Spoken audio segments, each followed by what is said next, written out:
Storm.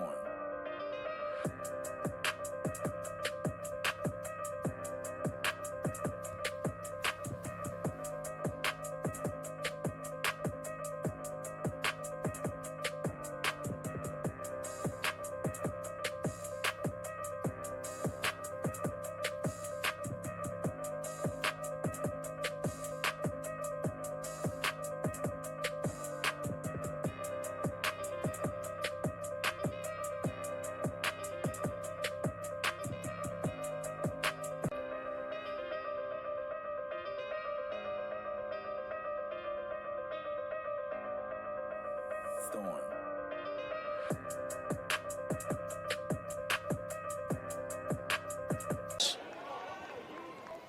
One of the signature moments of the game, and Walsh is going to come through in the clutch. All the way to the wall. This might clear the bases. 2-run score. Here comes the third. Smith slides safely. Welcome in, everybody, to the In Off the Bench podcast. My name is Jim Cross. As always, I'm joined by my co-host, my partner in crime, my brother, Daniel Ball. Man, we got to do Georgia last night, heading out to Oregon tonight. We are 10 days away. It could not be closer, bro. I'm telling you, man, the day of love is the day of baseball. And if you need a date night, there's no better place to go than a ballpark. I mean, all you need is your date, your Chinook seeds, your Old Dominic for after the celebration. Probably hard to put that one on there, but shout out to our sponsors, Chinook Seedery, 8 flavors, mild to wild, the best in the game. Old Dominic Distillery in the heart of downtown Memphis, bourbon, vodka, whiskey, gin. They got it all. But Daniel, man, we got to welcome on the man of the hour, Jacob Walsh. How you doing tonight? Great. How are you guys doing? Man, fantastic. Man, yeah, we got the green on. I mean, Daniel, we've talked about this since we were in high school. The colors, the uniforms, Oregon, it's elite like none other. I mean, you don't get much better. Actually, you don't get better. Like anybody that goes to Oregon can anticipate one thing, and that's being fresh when they show up on the field, or on the court or anywhere. But with that being said, before we get into your story, before we talk baseball, Jacob, man, I remember when I first reached out to you, it was in the heart of football season, talking to Anson, just talking about how much fun it was. Obviously, the season didn't end the way, y'all wanted, but, man, just how much fun was the regular season at home, going to those games. I saw on TV the atmosphere, how awesome was it? Yeah, there's nothing like Autzen. It's pretty great. And we have one of our teammates, Bryce Betcher. He plays middle linebacker on the football team. And so it's pretty cool, knowing personally some people on that field and, a stadium, it's rocking, it's loud. And, we didn't lose until the playoffs this year. So it's pretty cool to see everything. Yeah, I mean, obviously we could do a whole show about how Oregon got screwed on that deal, but nonetheless, fun time for y'all at home during the regular season. Staying on the football note, people talking about the Super Bowl, but we want to talk the halftime show, Jacob. If you could pick any musician to do the halftime show, this is you calling the shots. Who would you have?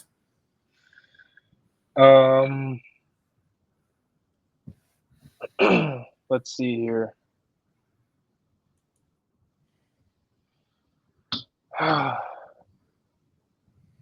Honestly, I don't know. I hear out of every concert people go to, everyone says Zach Bryan is the best concert that they ever see. So I think that would be pretty cool to see live. Yeah, we had a Zach Bryan, Chris Stapleton duo pick. There you go. I don't think it gets much better than that. That's one guy I want to see in person, Chris Stapleton too. You have the best of the best college athletes coming on here. That's who they want. They need to make it happen. I mean, it's clear the people are speaking because that's been a hot choice as of late. Chris Stapleton. We've heard it a few times here, really over the past couple of weeks when we've asked specifically about Super Bowl halftime. But Jacob, we got to get into your story, man. Obviously, we look a little bit into you as a person and growing up. We find out you're a Vegas guy. Las Vegas. What's it like growing up in Las Vegas? Like, I feel like that's a place where adults can get in trouble, but is that a place where kids can get in trouble? I grew up just playing sports. That's all I really did. So, when you're young, it's just another town to grow up in. I think the only difference is, things are open late night. Like, after a game, you can go eat somewhere. I didn't find out that not everywhere it's like that until I moved to Eugene. But it's pretty. I think it's pretty.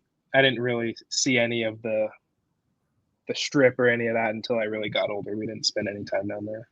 I think it's funny because me and Daniel talk about this. Every major city gets associated with something that's usually not actually what it's all about, right? Like for us being from Memphis, people talk about like Beale Street, or same thing with New Orleans, Bourbon Street, but like that's not at all what it is. Both so much culture, so many great things. And I think the same thing with Vegas, right? Everybody just assumes it's a strip of casinos. I mean, because when people go down and visit, that's what they do. Right. When you're actually living there, it's a lot different.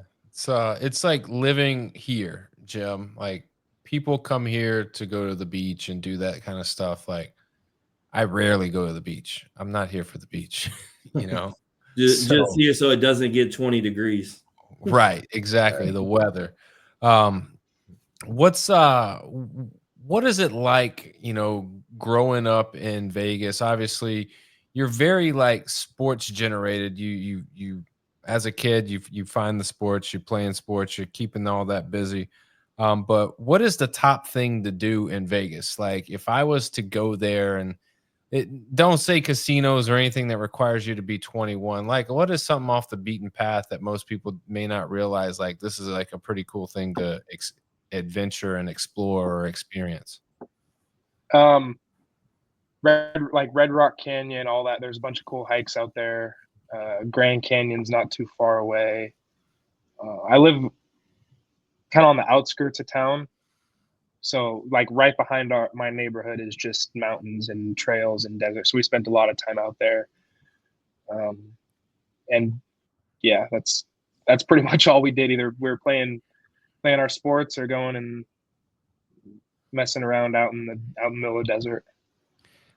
Do you have to, like, when you're on the field, like here, like, I don't know, growing up in Tennessee, like you have to worry about mosquitoes and like just the heat and like water moccasins? Like, are you really having to like deal with like rattlesnakes and like scorpions and like just you're playing, like you're sliding into second base and like you're like having to avoid like scorpions? Like, not really on the field. When it gets hot out in the summertime, scorpions make their way in the house and stuff, and so you'll run into one every. You just pick them up. It's crazy we're asking these questions. Whoa! You've never had a guest from that area.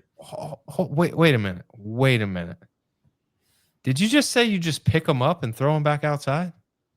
Yeah, I mean they're not the big, like when you imagine a scorpion, they're not huge. You just grab a little paper towel, doing that. Grab them.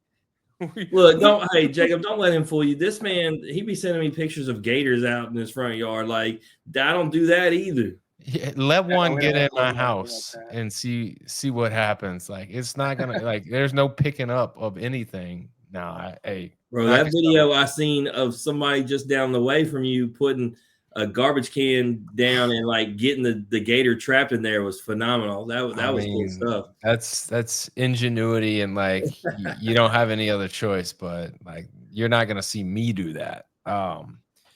So family, let's talk family. Mom, dad, brothers, sisters. Yep. Mom, dad, and then I have 2 younger siblings. My sister's a sophomore in college, and my brother's a freshman in high school.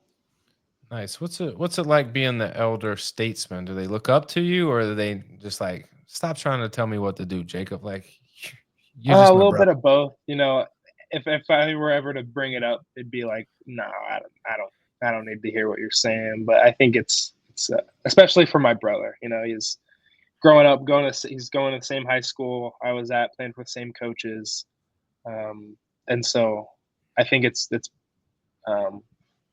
he kind of I mean, I'm not going to say following in my footsteps because I think he's going to be way better than I am. I'm going to put that out there right now. But I mean, I believe it's that cool to the see younger him grow siblings through it. seem to always be Always the are. better, but it's always because of the path laid by the older sibling. Yeah, I You guess I know refuse to admit it, but he's what it probably taller is than me now, and he's getting there. I'm excited to see where he's going. here's what happens is the younger sibling gets tired of being compared to the older sibling, and they're gonna be like, watch this, I'm gonna be Mm, better than them. mm. Just wait. So no, but it's good, man, because being the older brother, you are, well along your path in college, you're excelling, you're at a high level program. So I mean, there is a little maturity that you have, there is some knowledge and like some wisdom that you can provide. And I'm sure at some point they'll come to you and ask, and it'll be like, taken seriously. But it's probably nice if you were to ask them without you present, they would probably appreciate the fact that you're their older brother and they could come to you for anything, even though they may not choose to Yeah, at this time. But eventually definitely. it would be nice to know that, you will be relied on for some advice at some point.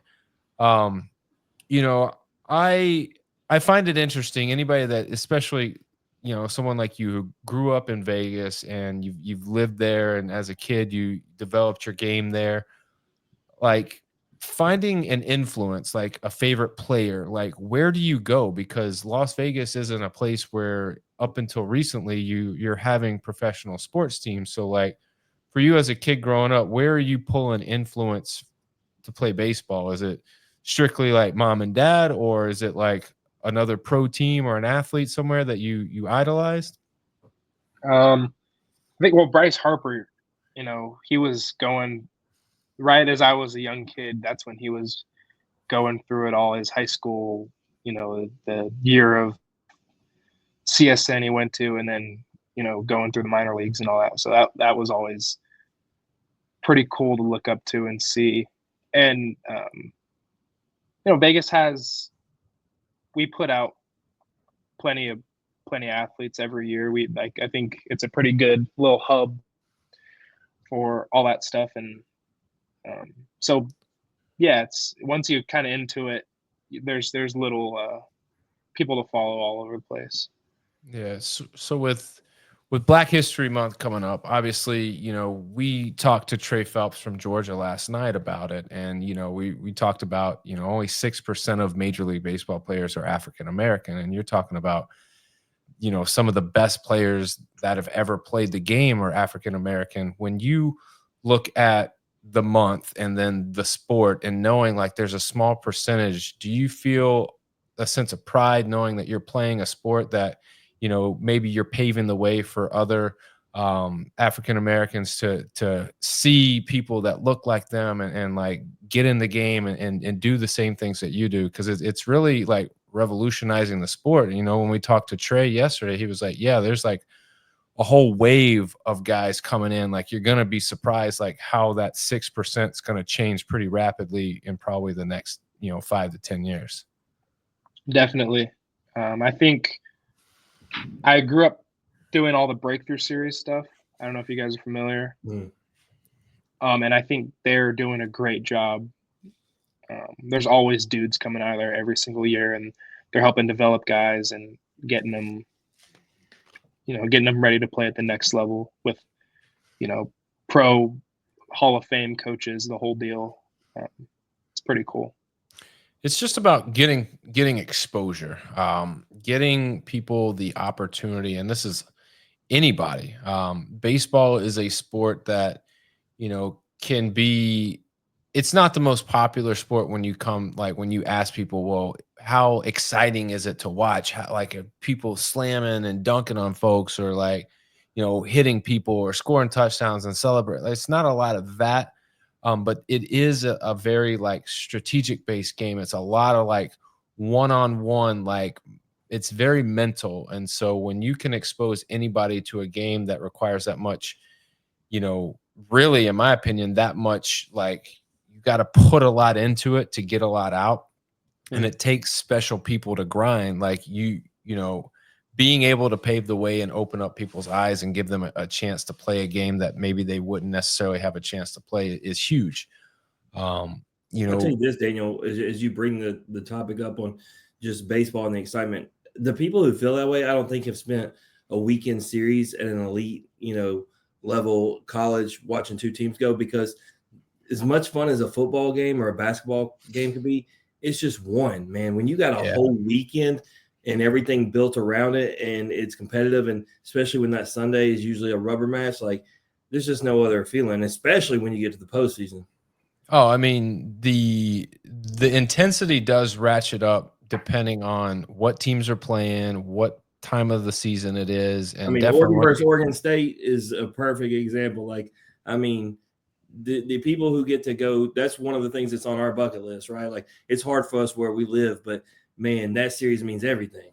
Mm-hmm. Yeah, I mean, if you are at Oregon, like it's no different than any other rivalry. Like it's you want to not win, you want to dominate those dudes, and you want to make sure, like in the state, we're the team to beat, not you, us. But I think, Daniel, the reason I say those two is because they're not, as long as we've been watching college, they're not bad schools ever. Like schools can get down. Like Oregon and Oregon State are going to be teams that are fighting to go to Omaha every year. So that series is not just a rivalry, but it's elite level, competition. Oh, no doubt, no doubt. Especially in baseball. I mean, you're talking about two teams that are just battling. And to be honest with you, Jacob, last year Jim and I talked about Oregon for a hot minute. And when I say a hot minute, all season, like very flying under the radar, very underrated as far as what you could do. Watch out for you guys once you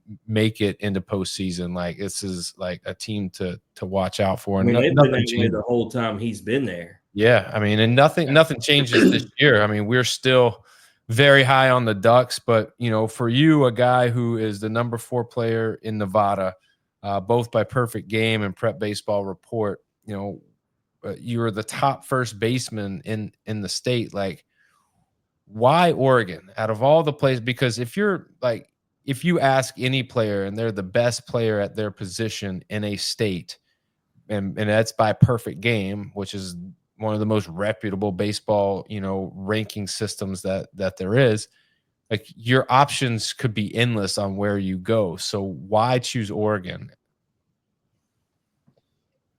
Coach Martyr and Coach Waz, they were probably the best at, recruiting and, letting me know that they want me to get on campus there. Coaches would reach out and, do the whole, like, let's set up a phone call deal, but Martyr and Waz were on it. They were explaining to me how if I show up on campus, how I'm going to develop as a baseball player. I'm going to develop as just a man, as a student, as the whole deal. And that was really the biggest thing. I felt like they were the right people to go with to spend my next however many 4 years. Yeah, and I'm glad you brought that up, because I talked about your whole time there, and Daniel talked about how we felt about Oregon. Like, I feel like Oregon is there year in and year out, and I think that a tribute to the coaching staff, right? To have a model of consistency, and like you said, the way the program's run and what they're going to be able to do for you as a player.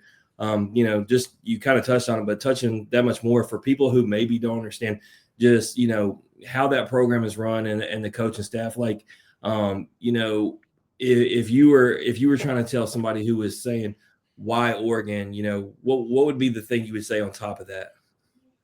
Well, to start the conversation, yeah, I mean, well, that's the thing. The first thing a guy named Field Knight? Was our uniforms and our facilities, but it's a big deal to Waz that's not what Oregon baseball is about. We're gonna when season time rolls around, when it's middle of February, we're gonna look good on the field. That's not a problem. Our field PK Park is beautiful, but we really, from the time we step foot on campus, we have to earn what we get.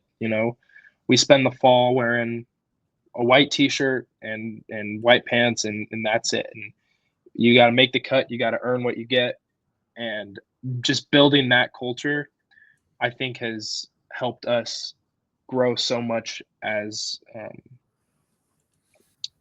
program. I mean, I love that. Nothing's given to you; it's got to be earned. So I mean, it just says why that program is consistent. I will ask though, obviously I've never been to Eugene, but I've seen the pictures of Oregon as a whole. As the state, and you talking about coming from Las Vegas.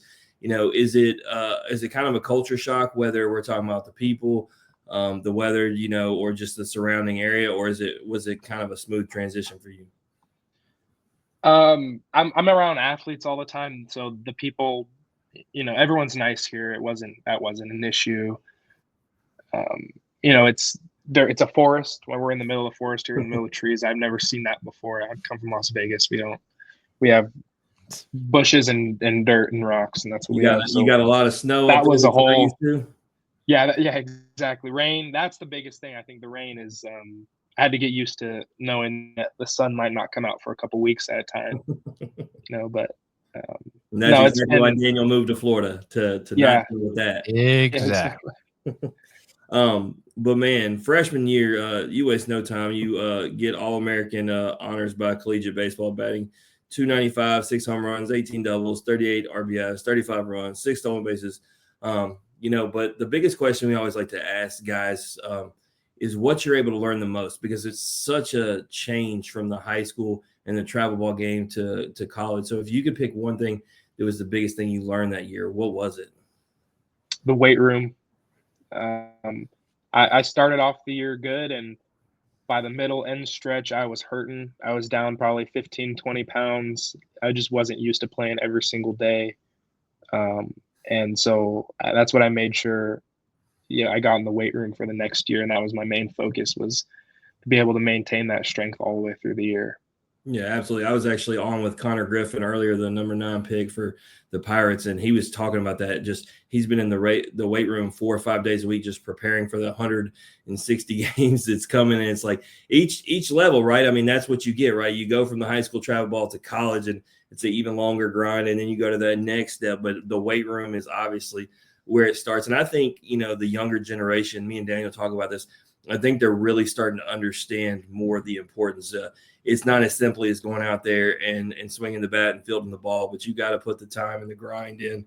But the next season you played in 62 games, make 61 starts, first base, DH, 16 homers, 37 RBIs, 36 runs. But the thing I want to get to is when you came on the map for me. The heater you put on in Vandy, obviously I put the one clip up there, but you obviously had multi-home run game. How much fun is it? I know it's fun in front of a home crowd, but when you're in a regional and somebody else's and you're the big reason, at the end of the night, like they went home sad, like how much fun is that?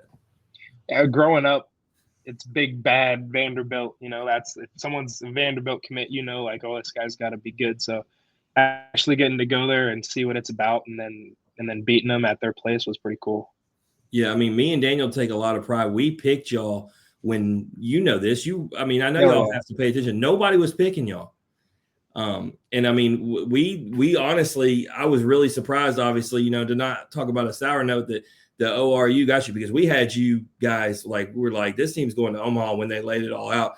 And obviously, things happen. But that, I think when y'all were playing at your best in their house, man, and that's why each year you've been there, y'all are so close. And I think we're going to get into it in a minute. I think this year is going to be the year. But, last season, y'all got dealt A&M, which, I mean, we know how stacked A&M was. We know how hot they were. But I want to ask you, because we've talked to so many guests who've talked about that environment is arguably the toughest place to play. Was it that crazy there during the postseason? It was awesome. I think going into it, our mindset was you kind of have two ways to look at it. It's you go in there and look around and you're like, oh my gosh, this stadium is crazy. The people are here. Oh no, they're all rooting against us. Or you go in and can there's energy. You can feel the energy of the stadium. You go in and and you use it. You use the energy instead of being scared of it.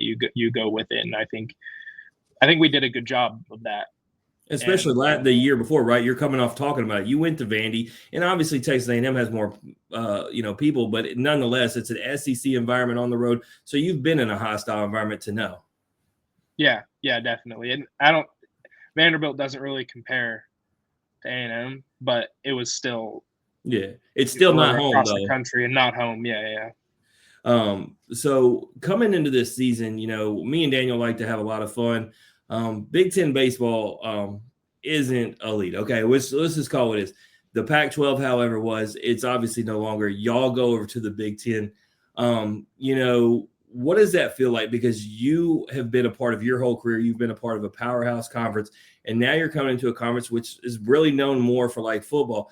Basketball, like, is there a thought process? Are you sad that, that disbanded, or is it you don't care, y'all play whoever, wherever, and if it's the Big Ten, let's do it?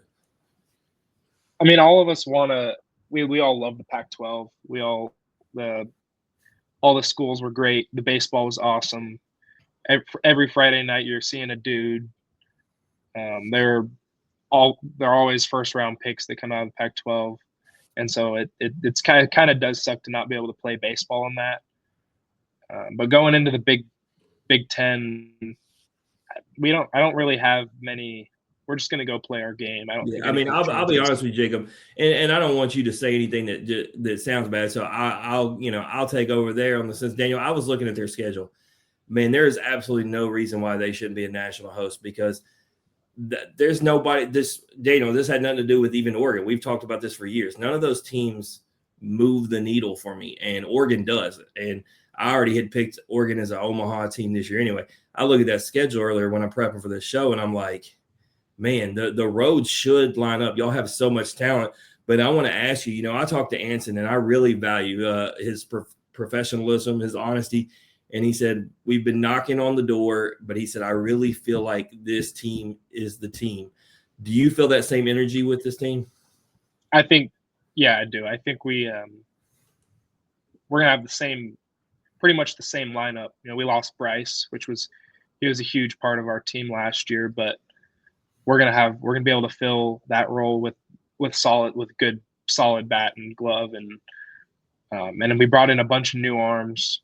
And I think we're in good shape here. I'm excited for our season.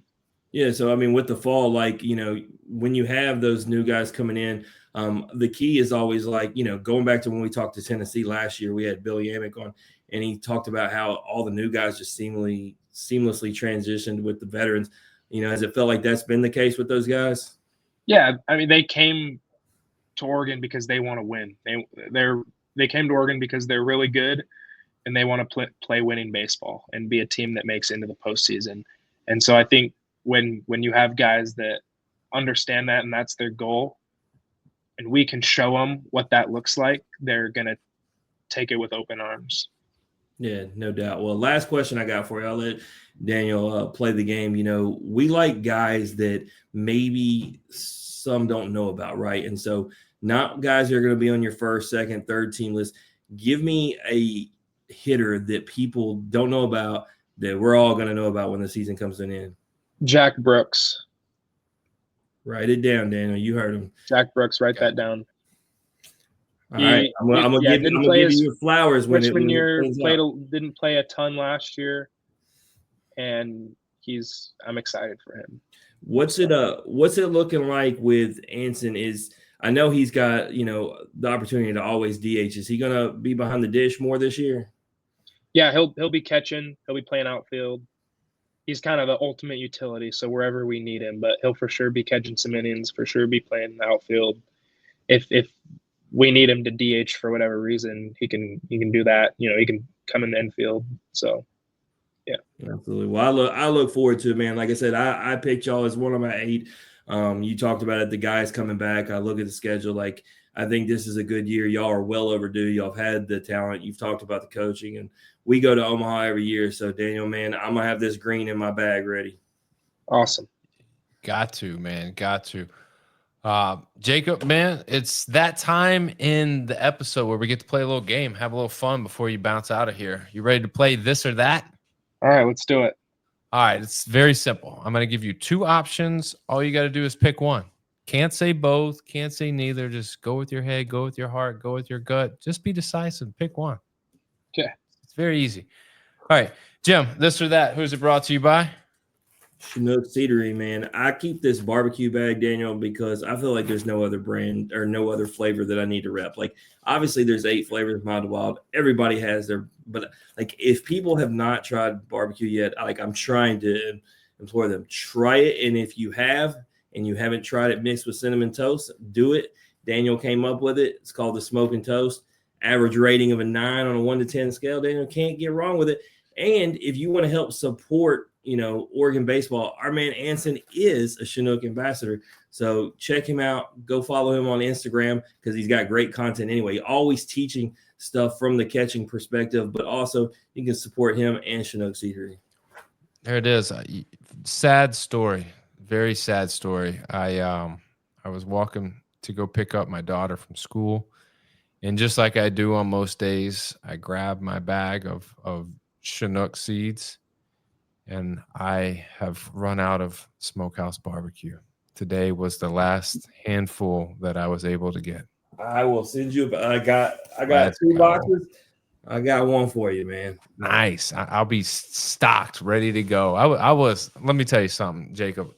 You want to talk about a sad dude? Like when you're expecting a nice handful and you only get like a few pebbles. It was rough. I was just disappointed. That whole walk, I had to shake it off, man. I had to get my head right. The worst, Daniel, is when you have a bag of anything left in your house. You know this because you got kids, and you go to pick it up thinking you got something, and it's gone. Man, take everything. Don't ask. I know. That's crazy. All right, Jacob, here we go. Into the game, this or that. First question, coffee or energy drink? Coffee. All right. Are you a guy that puts a lot of like sweeteners and like Black coffee? Nice. He's a real man. Yeah. Let's go. I'm not. I do the girly stuff. Give me the white chocolate latte. No, get that nice little drip. But I'm also an energy drink. That's first thing in the morning at breakfast. Black coffee. There you go. Let's go. Speaking of breakfast, bacon or sausage to go with that coffee? Bacon. I like it. Crispy bacon. Nothing beats it. Nothing beats a nice crispy bacon. Let's go. All right. Action movies or dramas? I'm a big action guy. I love all the military movies, all the action movies. Yeah, they're great. What's the last movie you've seen? Me and my roommates watched Inception the other day. Oh, deep. A couple of them hadn't seen it yet, and so I was like, y'all need to. Did you find yourself answering questions afterward because they were confused? The second time every time you watch it, something new clicks. It's pretty cool. You definitely, like, if you're watching that movie with a certain group of people for the first time, like, you got to be ready to answer questions because for the pause and wait. Wait. What happened here? Why are they here? What are they? What do you mean he's asleep? What? Yeah. The other one that falls into that, Daniel, Interstellar. The first time I watched it, and then the second time around. Man, anytime I have to think that hard, man, this is a ride. Interstellar, it's you don't really realize what's going on until the very end, and you're like, holy cow. Those are some of the best movies. I love it. All right. Speaking of sunflower seeds, this is a trick question. Okay. Bigs or Chinook seeds? What are you going with? Anson has given me some bags of Chinook, and I gotta roll with y'all. For sure. Best. You know what, Daniel? That's a great answer. It's simply not. I'm not talking about the Chinook bar, but Anson. How many times we had guys come on and say the ambassador on their team ain't gave them no seeds, and it's a fail. Yeah, because they're selfish. They open up every flavor and they're like, oh man, I have a bunch more of these, but I ain't giving them away. I want them all for myself. Man, I see how these people roll. But yeah, 8 flavors, mild to wild. Like you're not gonna find. Well, I take that back. You're gonna find one bad flavor out of all 8, and that's dill pickle. And that is the You're never gonna let it go, man. No, never. And I love Chinook seeds, and I love everything they stand for and everything they're about.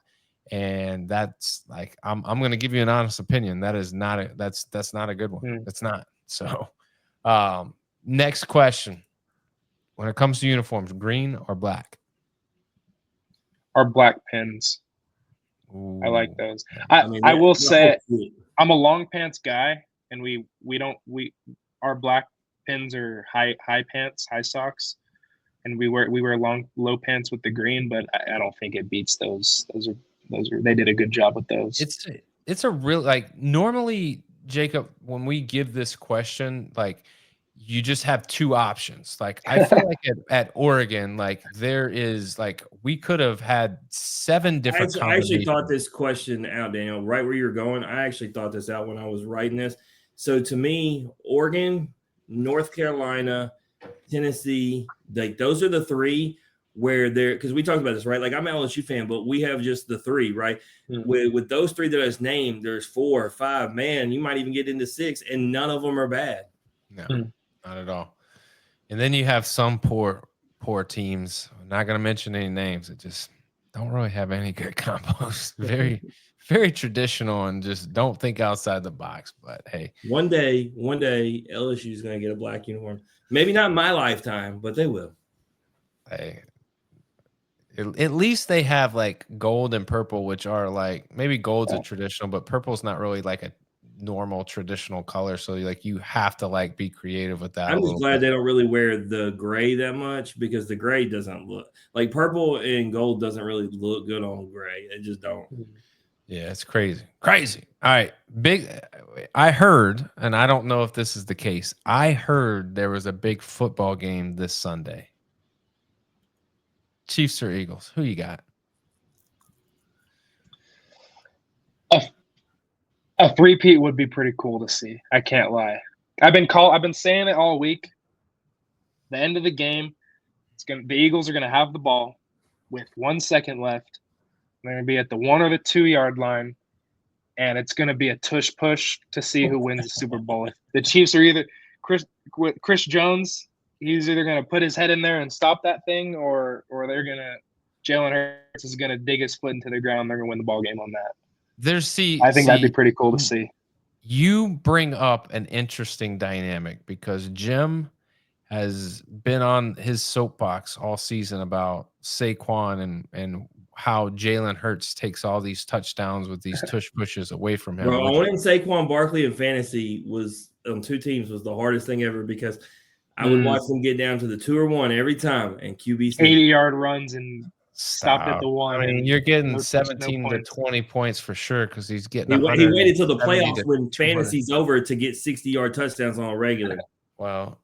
But here's the thing, though, Jim and Jacob. Like, there's no winning. Like, in that scenario, Jacob, that you threw out there, if they do a tush push and they get stuffed, everyone's gonna be like, "Why didn't you just hand the ball off to Saquon?"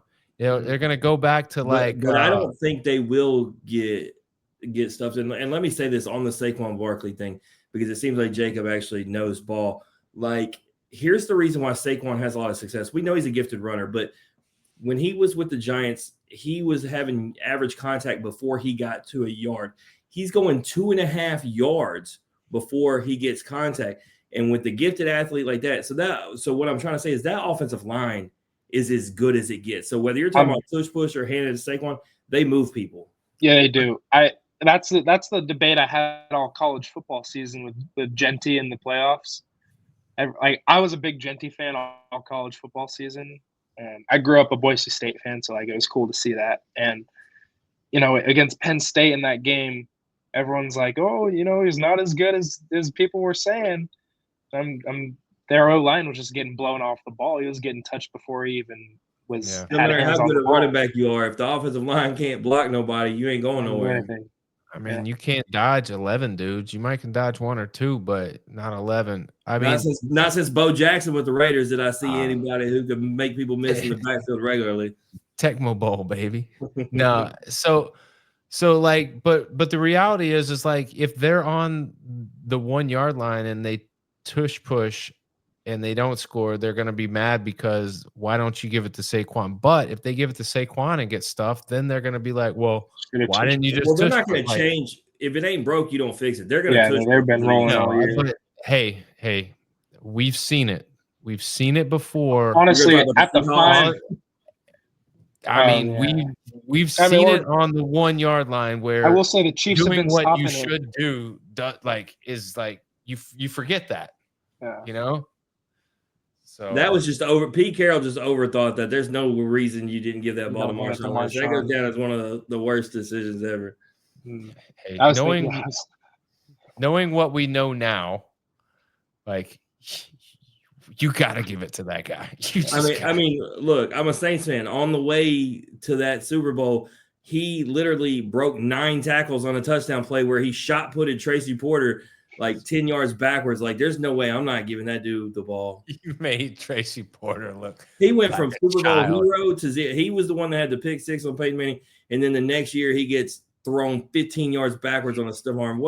From the top to the bottom, Daniel. I mean, and you're talking about a defense that is dynamite. That defense was good, and I don't know, but just made them all look silly.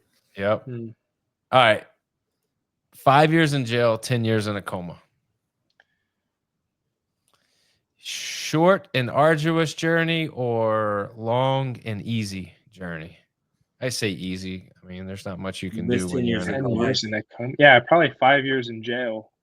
I think at least you're getting, I don't know, you're still up and moving and living, kind of. I mean, there's not a good answer in here. It's just we just like to ask to see where people are. Some people don't want nothing to do with that. They'll say give them the nap, like Daniel. I'm like you. I don't want to miss 10 years of my life. I'll just have to figure it out on the 5. Yeah. I'm taking 10 years and I'm waking it up and I'll just figure it all out. 10 years older. Yep, that's fine. You know, that'll make you 50, bro. I mean, your kids will be grown up. But think of my recovery. Like I would have slept and I'll feel great, you know, and I'll wake up. Your body's gonna have been a noodle, man. I mean, it'll be the comeback. I'm going to jail and hitting some weights. There you go. I don't even smoke, so I'm gonna sell cigarettes, right, Daniel? Because I don't need them for myself. I'm gonna be in the trade industry. You gotta trade that for that commissary, bro. You gotta. No, there's a song right here we grew up on. Remember Daniel Project Patty said, I'm gonna do these 3 months. I'm gonna get on swole and I'm gonna sell some cigarettes. Yep. All right, last question, Jacob. Then we'll let you bounce, man. Would you rather be the number 1 draft pick in the MLB draft, or would you rather win a national championship? Probably a natty. Just because, I mean, if you're balling out and you win a natty, a team, they gotta take you. You know, so if you get that, he had a long hesitation there. I thought we were going to finally get It's been a while since we had the number 1 draft pick. But Jacob, you realize, like, yeah, they'll take you, but it may not be number 1, and it sure as heck won't be for 10 mil. Hey, you know, if you're that good, you're going to be in the big leagues anyway. It's not going to matter where you got picked. Well, I'll tell you why it's not the wrong answer. We had Paul Skeens come on here after he was the number 1 pick, and he said he'd give that back and keep his national championship because it was irreplaceable. So there you go. Yeah. So I don't know if y'all watch, but Mr. Beast, he has the show Beast Games, and like it's for $5 million, the winner of this. Now, throughout this challenge, there's different opportunities for people to like just be selfish and take money and walk away and like really screw other people. And I've lost all faith in people not going for the bag and taking the money from watching this show, because they're like, I'll give you a scenario and then I'll seen the money goes up on the board and the dude can like click when to stop. Are you talking about that one? No, this is like towards the end, and they put $1 million. So this is just separate. They put $1 million and people are in order 1 to 10. the first person can go and they can take all the million, or they can take $1 or no money, or they can take 100K and then everyone would be able to take 100K. So the first person goes, takes their share, their 100K, and they're like, if I take 100K, then everybody can have that much money. The next person comes and screws it all up. They take 223,000, and then the next person takes 650,000. So like, so then like you're left with like 17 grand for 7 players to figure out how they're gonna do, and like it's crazy. But that right there showed me like how Right. If they just powerful- simply all take 100K, everybody's getting paid. But right. But that told me right there, Jacob, because we always ask, like, it's a much, like, if I was to put the money right in front of you and I said, here's the money, take it or take a national championship, like, that changes the game on this question, because I watch these people with money right in front of them and they say, I want 100K, and he pulls out 100K out of this box and puts it in a duffel bag and they walk away with it. I mean, that's what made the show Squid Game so popular, in the sense, not the game show, but the actual TV show, because they all were scared to death and didn't want to die. But then when they saw all the money put in the bank, it changed their perspective. But that's crazy. To be clear, I wouldn't do anything to part of that. I'm not trying to die for the money, but it just shows no matter what perspective we're talking about, people get blinded by the money. They'll do anything. Yeah, and it's crazy because Squid Games is luck based. Daniel, you know how many, you can pick the wrong side and just be all right. Everybody on this side, see you later. You know how many of our guest baseball cards I can buy with $1 million? You know what I'm saying? Like, I was talking to Connor Griffin earlier and told him, I was like, man, if my wife really knew how much money I've spent on these cards, man, I don't know how much trouble I'd be in. A lot. I'm gonna get Jacobs next year. You know what I'm saying? Like, it's just gonna get worse, man. We got like 40 guests who are gonna go in the draft next year, and I'm gonna have to buy all theirs too. It's just gonna get wild. It's crazy. All right, Jacob, man, anything you want to plug or promote or put out there before you head out? Just Ducks baseball. Excited for the year. It should be fun to watch. I think streamed on Big Ten stuff. So, and Chinook seeds. That too. Let's go. We'll get you some. Yeah, I will say, Daniel, that's one thing that I'm gonna have to figure out, man. I don't have the setup, because I've had that problem when we try to watch our girls on gymnastics. I don't have the Big Ten setup, you know, and the Pac-12 was always notorious for coming on national TV. So I'm gonna have to figure that out so I can watch Oregon baseball. So I'm looking at it right now. So, and I can't do anything because there's nothing on it right this second playing. But if you go to the Oregon home site and you look at the baseball schedule, it has the option of clicking to watch, and it'll take you to the Big Ten Plus network site. And it looks like what would be great is if it doesn't just directly come for free, Daniel, if I can get an option to just buy Oregon baseball, because that's the one Big Ten team I would be watching. I don't need all of it, if we're being honest. True that.